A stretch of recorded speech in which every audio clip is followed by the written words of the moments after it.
Baik, Assalamualaikum warahmatullahi wabarakatuh. Salam sejahtera bagi kita semua. Shalom, Om Swastiastu, Namo Buddhaya, dan salam kebajikan. Pertama-tama, marilah kita panjatkan puji syukur kepada Tuhan Yang Maha Esa, karena telah memberikan kesehatan dan keselamatan, sehingga kita dapat berkumpul di Zoom Meeting pada hari ini. Saya ucapkan terima kasih kepada Ibu Ermita Yusida, SEME MBA, karena telah memberikan kesempatan kepada kami, kelompok 1, untuk mempresentasikan hasil diskusi kami mengenai materi eksternalitas dan pendapatan nasional. Adapun anggota dari kelompok 1, yaitu saya sendiri, Niputu Kumarasanti, kemudian Muhammad Alvan Suhairi, Muhammad Zaki Alvarez, Randy Ramadana, Rahmat Riku Sumaning Tias, dan yang terakhir, Rizky Arinda Nurhanifah. Baik, langsung saja kami mulai presentasinya, dimulai dari penjelasan mengenai eksternalitas yang dijelaskan oleh saya sendiri. Next. Baik, eksternalitas adalah dampak tak terkompensasi dari tindakan seseorang terhadap kesejahteraan orang lain. Nah, ada dua jenis eksternalitas, yaitu eksternalitas negatif dan eksternalitas positif. Eksternalitas negatif yaitu ketika suatu eksternalitas merugikan orang lain di masyarakat, contohnya asap kendaraan, asap pabrik, anjing yang menggonggong, dan suara radio yang terlalu keras di sebuah bangunan. Kemudian, eksternalitas positif adalah ketika eksternalitas tersebut menguntungkan masyarakat, contohnya program imunisasi, bangunan bersejarah yang diperbaiki, dan penelitian terhadap teknologi baru. Next. Eksternalitas menyebabkan ketidakefisienan dalam pasar.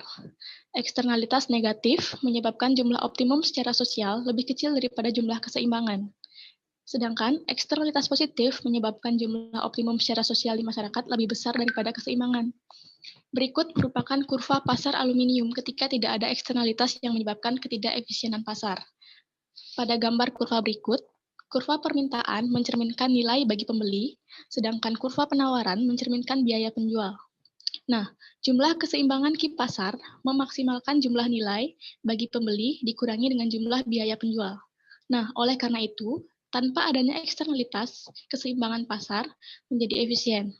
Baik, selanjutnya presentasi akan dilanjutkan oleh rekan saya.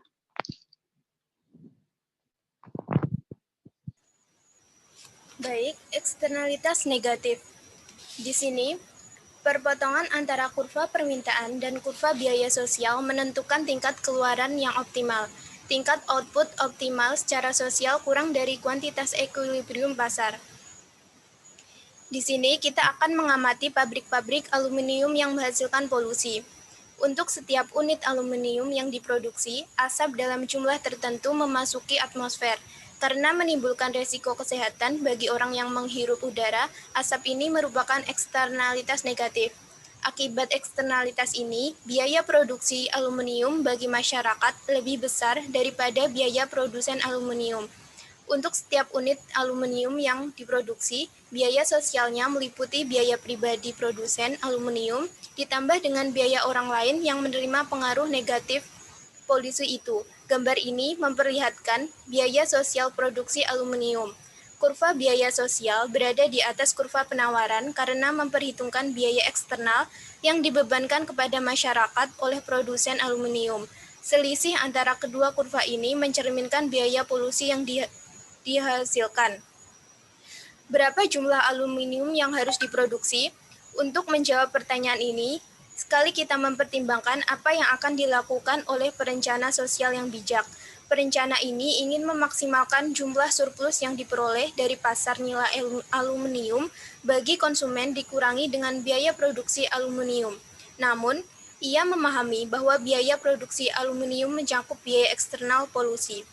Perencanaan ini akan memilih tingkat produksi aluminium minimal yang merupakan titik silang kurva permintaan dengan kurva biaya sosial. Titik silang ini menentukan jumlah optimum atau optimal aluminium dari sudut pandang masyarakat secara keseluruhan. Di bawah tingkat produksi ini, nilai aluminium bagi konsumen yang diukur oleh ketinggian kurva permintaan lebih besar daripada biaya sosial produksinya, yang diukur oleh ketinggian kurva biaya sosial. Perencanaan ini tidak diukur oleh ketinggian kurva. Perencanaan ini tidak memproduksi melebihi tingkat ini karena biaya produksi aluminium tambahan lebih besar daripada nilai bagi konsumen. Dengan adanya eksternalitas negatif seperti polusi, biaya sosial barang-barang melebihi biaya swasta. Dengan demikian, jumlah optimum lebih rendah daripada jumlah keseimbangan. Menginternalisasi eksternalitas melibatkan perubahan insentif sehingga orang memperhitungkan efek eksternal dari tindakan mereka. Bagaimana perencanaan sosial dapat mencapai hasil yang optimum? Salah satu caranya adalah dengan menarik pajak dari produsen aluminium untuk setiap ton aluminium yang dijual. Pajak itu akan menggerakkan kurva penawaran aluminium ke atas sebesar pajak itu. Jika pajak itu mencerminkan biaya sosial asap yang dikeluarkan ke atmosfer secara akurat, maka kurva penawaran baru akan berhimpitan dengan kurva biaya sosial. Dalam keseimbangan pasar baru, produsen aluminium akan memproduksi aluminium dalam jumlah optimum secara sosial. Pengenaan pajak semacam itu disebut dengan internalisasi eksternalitas, karena memberikan insentif bagi penjual dan pembeli di pasar agar memperhitungkan pengaruh eksternal dan tindakan mereka. Mencapai keluaran optimal secara sosial, pemerintah dapat menginternalisasi eksternalitas dengan mengenakan pajak pada produsen untuk mengurangi kuantitas equilibrium menjadi kuantitas yang diinginkan secara sosial. Kemudian, eksternalitas positif. Ketika eksternalitas menguntungkan para pengamat, eksternalitas positif ada nilai sosial barang melebihi nilai pribadi.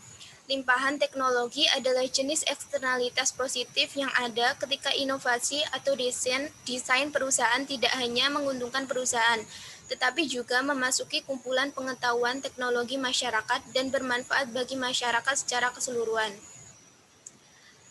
Meskipun sebagian kegiatan menimbulkan biaya terhadap pihak ketiga, sebagian lain memberikan manfaat. Pendidikan misalnya. Pendidikan menghasilkan eksternalitas positif karena populasi yang lebih terdidik melahirkan pemerintah yang lebih baik yang menguntungkan semua pihak. Perlu diperhatikan bahwa manfaat produktivitas dari pendidikan tidak selalu merupakan eksternalitas karena konsumen pendidikan memperoleh sebagian besar manfaat dalam bentuk upah yang lebih tinggi. Namun, jika sebagian dari manfaat produktivitas pendidikan berkelebihan dan menguntungkan orang lain, maka pengaruh ini juga dianggap sebagai eksternalitas positif. Pada gambar ini, kurva permintaan tidak mencerminkan nilai barang bagi masyarakat karena nilai sosial lebih besar daripada nilai swasta. Kurva nilai sosial berada di atas kurva permintaan. Jumlah optimum ini muncul apabila kurva nilai sosial dan kurva penawaran bersinggungan. Oleh karena itu, jumlah optimum secara sosial lebih besar daripada jumlah yang ditentukan oleh pasar swasta. Dengan adanya eksternalitas positif, nilai sosial barang lebih besar daripada nilai swasta. Dengan demikian, jumlah optimum ini lebih besar daripada jumlah keseimbangan. Perpotongan antara kurva penawaran dan kurva nilai sosial menentukan tingkat keluaran yang optimal. Tingkat keluaran optimal lebih dari kuantitas equilibrium, pasar menghasilkan jumlah yang lebih kecil daripada yang diinginkan secara sosial, nilai sosial barang melebihi nilai pribadi barang. Internalitas eksternalitas subsidi. Gunakan sebagai metode untuk mencoba menginternalisasi eksternalitas positif. Kebijakan industri. Intervensi pemerintah dalam perekonomian yang bertujuan untuk mempromosikan industri peningkatan teknologi. Undang-undang paten adalah suatu bentuk kebijakan teknologi yang memberikan pelindungan paten kepada individu atau perusahaan atas hak milik atas mereka penemuannya. Paten kemudian dikatakan menginternalisasi eksternalitas. Solusi pribadi untuk eksternalitas. Tindakan pemerintah tidak selalu diperlukan untuk menyelesaikan masalah eksternalitas. Kode moral dan sanksi sosial. Organisasi amal mengintegrasikan berbagai jenis bisnis, menyimpulkan antara pihak. Baik, akan diteruskan oleh rekan saya.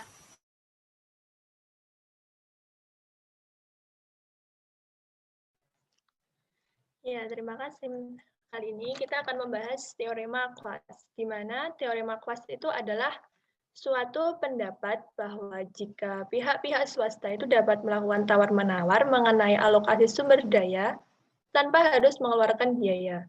Mereka dapat menyelesaikan eksternalitasnya mereka itu dengan sendirinya. Misalnya, ada tetangga kita itu yang punyai anjing menggonggong, di mana hal tersebut dapat mengganggu konsentrasi kita, dan kita itu butuh kesunyian. Maka, hal tersebut akan memunculkan teorema Quast. Seorang perencana sosial pun akan membandingkan manfaat yang diperoleh oleh kedua belah pihak dengan biaya yang ditanggung.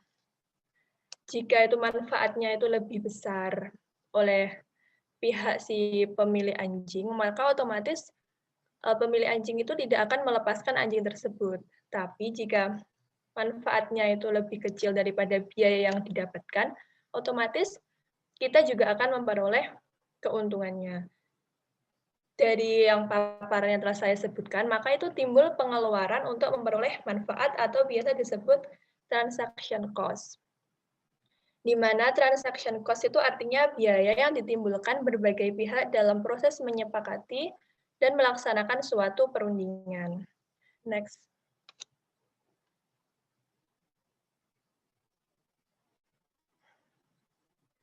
Nah, mengapa solusi swasta itu tidak selalu bekerja dengan baik? Seperti yang telah saya sebutkan tadi, bahwa teorema cost itu sebenarnya tanpa harus mengeluarkan biaya. Tetapi pada prakteknya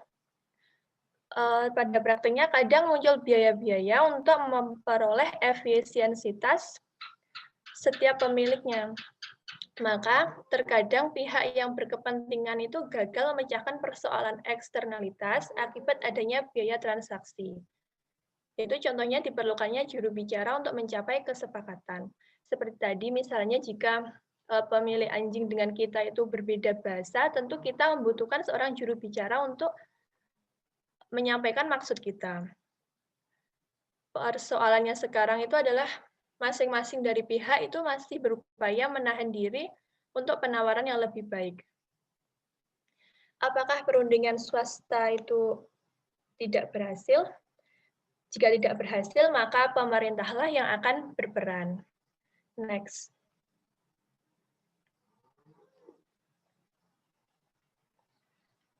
Nah, dari ini pemerintah yang akan berperan, maka muncullah kebijakan publik mengenai eksternalitas. Ketika eksternalitas menyebabkan pasar mengalokasikan sumber daya secara tidak efisien, pemerintah akan meresponnya sebagai berikut. Yang pertama, melalui kebijakan perintah dan kendali, di mana ini mengatur perilaku secara langsung. Kemudian yang kedua, kebijakan yang berbasis pasar, memberikan insentif agar swasta itu dapat mengatasi persoalannya sendiri. Maksud dari efisien ini adalah meletakkan sesuatunya secara tepat, maksudnya sesuai sasaran. Next.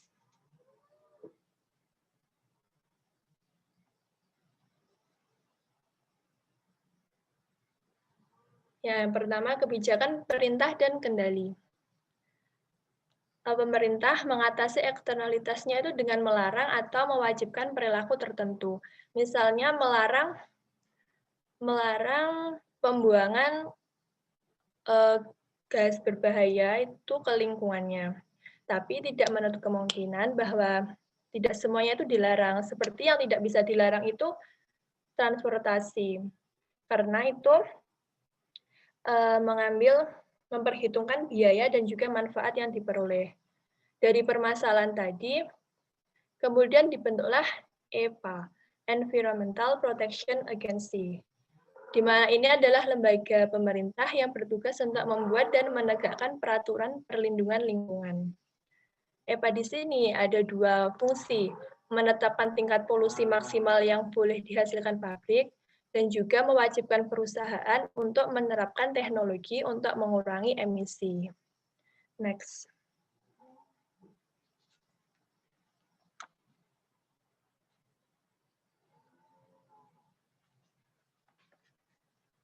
Kedua, kebijakan berbasis pasar.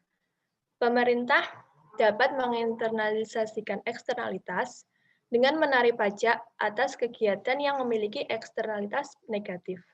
dan menyubsidi kegiatan yang memiliki eksternalitas positif, atau yang biasa disebut dengan pajak Pigovian. Jadi ekonom di sini tuh lebih memilih pajak daripada peraturan yang disebutkan tadi. Dengan cara itu mungkin tarifnya lebih murah. Seperti analisis seperti ini. EPA meminta kedua pabrik untuk menurunkan polusi sebesar 300 ton per tahun. Sedangkan menurut pajak Pigovian, EPA itu menarik pajak kedua pabrik sebesar $50.000 per ton limbah yang dihasilkan. Nah, jadi otomatis semakin besar tarif pajak yang akan dikenakan, maka semakin besar pula penurunan tingkat polusi yang dihasilkan. Next.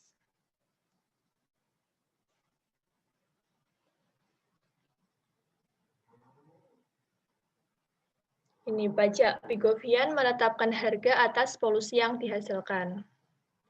Pajak Pigovian juga lebih bermanfaat bagi lingkungan, sebab pajak memberikan insentif kepada pabrik untuk mengembangkan teknologi yang lebih ramah lingkungan, sehingga nantinya setiap hasil dari ramah lingkungan itu akan mengeluarkan biaya yang lebih sedikit. Pajak Pigovian memperbaiki insentif akibat eksternalitas. Dengan demikian, pajak ini tidak hanya meningkatkan pendapatan pemerintah, tetapi juga efisiensi ekonomi. Next.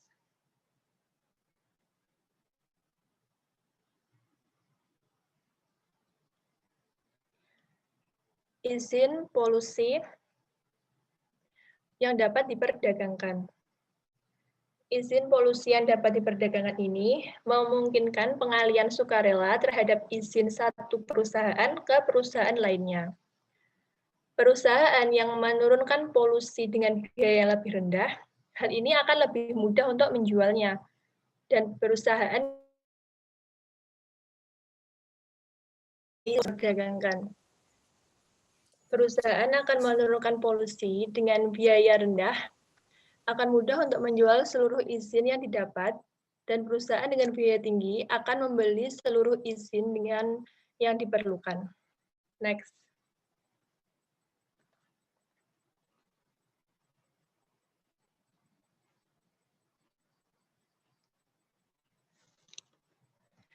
Nah, dari sini dapat diketahui persamaan dan perbedaan dari kedua kebijakan tersebut.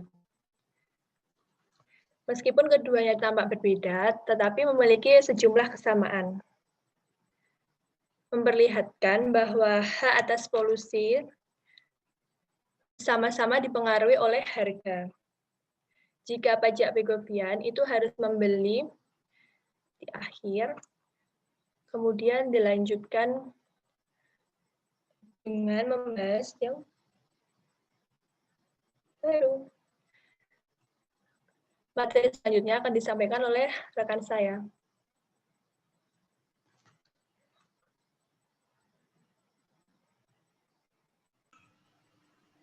Baik, terima kasih.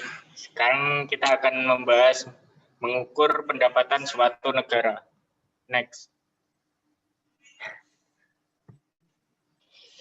Dalam cabang ekonomi terdapat dua cabang ilmu, yakni ekonomi mikro dan ekonomi makro. Ekonomi mikro merupakan studi mengenai bagaimana individu, rumah tangga, dan perusahaan membuat keputusan dan bagaimana mereka berinteraksi satu sama lain pada pasar. Sedangkan untuk ekonomi makro merupakan ilmu yang mempelajari ekonomi secara keseluruhan. Ekonomi makro menjelaskan perubahan ekonomi yang mempengaruhi banyak rumah tangga, perusahaan, dan pasar sekaligus. Next.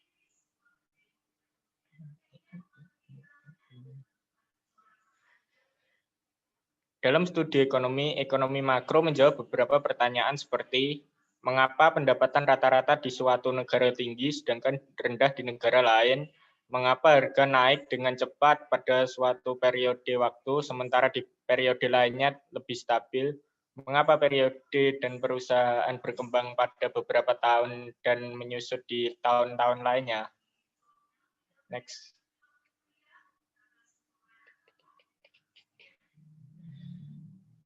Sekarang masuk bagian pendapatan dan pengeluaran ekonomi. Ketika menilai perekonomian berjalan baik buruknya, Dapat kita lihat dari total pendapatan yang diperoleh setiap orang dalam perekonomian tersebut. Pada ekonomi makro, pendapatan harus sejajar dengan pengeluaran dikarenakan pada setiap transaksi terdapat seorang pembeli dan seorang penjual. Setiap dolar yang digunakan oleh seorang pembeli merupakan pendapatan seorang penjual. Next.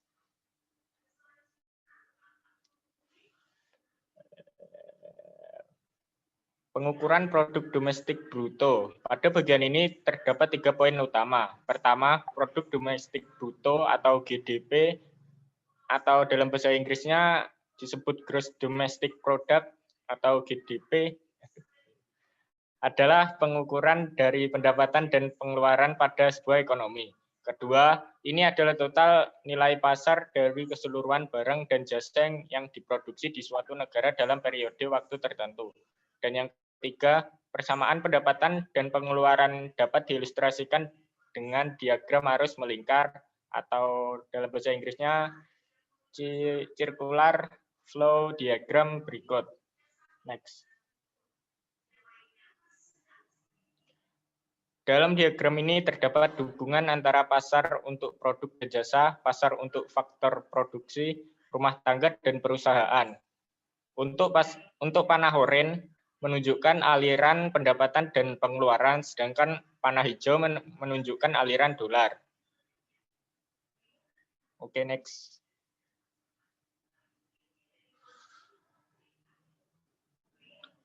Pada poin kedua tadi terbagi 6 nilai, yakni GDP adalah nilai pasar. Berarti pengeluaran dinilai dari harga pasar. Kedua dari keseluruhan, yakni mencatat nilai barang jadi bukan barang setengah jadi. Yang ketiga adalah barang dan jasa, mencakup barang berwujud dan barang tak berwujud. Yang keempat adalah diproduksi, mencakup barang dan jasa yang sedang diproduksi, bukan transaksi yang melibatkan barang produksi di masa lalu. Next. Poin selanjutnya adalah di suatu negara, yakni mengukur nilai produksi dalam batas-batas geografis suatu negara, dan yang terakhir adalah dalam periode waktu tertentu, yakni mengukur nilai produksi yang terjadi dalam waktu interval yang spesifik, biasanya 1 tahun atau 1 kuartal atau 3 bulan. Baik, terima kasih. Akan dilanjutkan oleh teman saya. Saya Muhammad Zaki akan membahas tentang komponen GDP. GDP mencakup semua item yang diproduksi dalam perekonomian dan dijual secara legal di pasar. Apa yang tidak dihitung dalam GDP?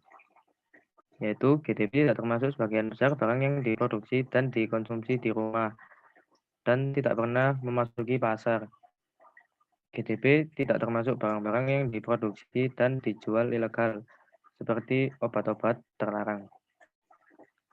GDP jumlah dari berikut: konsumsi, investasi, pembelian pemerintah, dan ekspor bersih.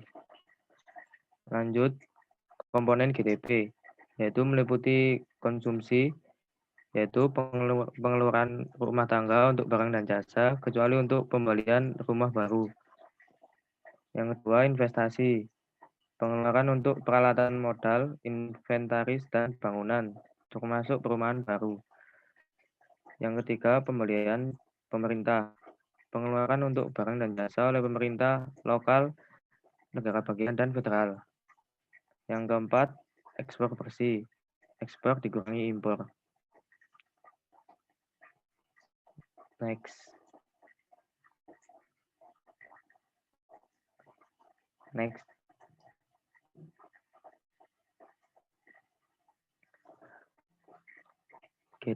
GDP real versus nominal. Nominal GDP menilai produksi barang dan jasa dengan harga saat ini. Real GDP menghargai produksi barang dan jasa harga konstan. Pandangan yang akurat tentang perekonomian memerlukan penyesuaian nominal ke GDP real dengan menggunakan deflator FDB. Terima kasih.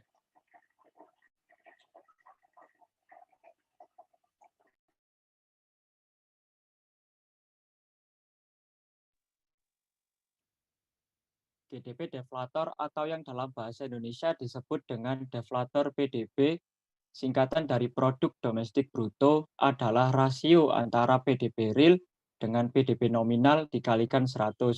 Penghitungan tersebut merupakan hitungan jumlah produk berupa barang dan jasa yang dihasilkan oleh unit-unit produksi di dalam batas wilayah suatu negara atau domestik dalam kurun waktu selama 1 tahun. Next.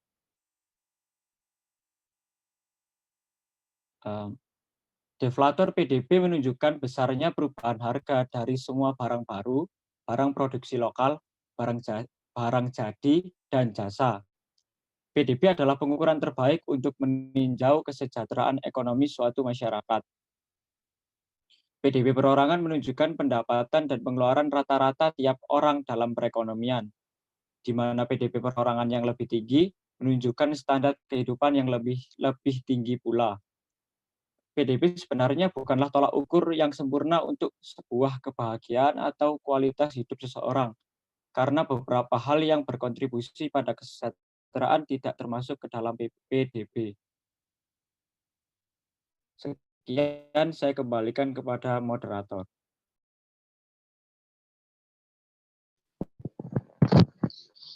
Baik, demikian tadi penyajian materi dari kami kelompok 1 mengenai eksternalitas dan pendapatan nasional. Saya selaku moderator mewakili rekan-rekan kelompok 1, mohon maaf atas kekurangannya. Akhir kata, saya ucapkan terima kasih. Wassalamualaikum warahmatullahi wabarakatuh.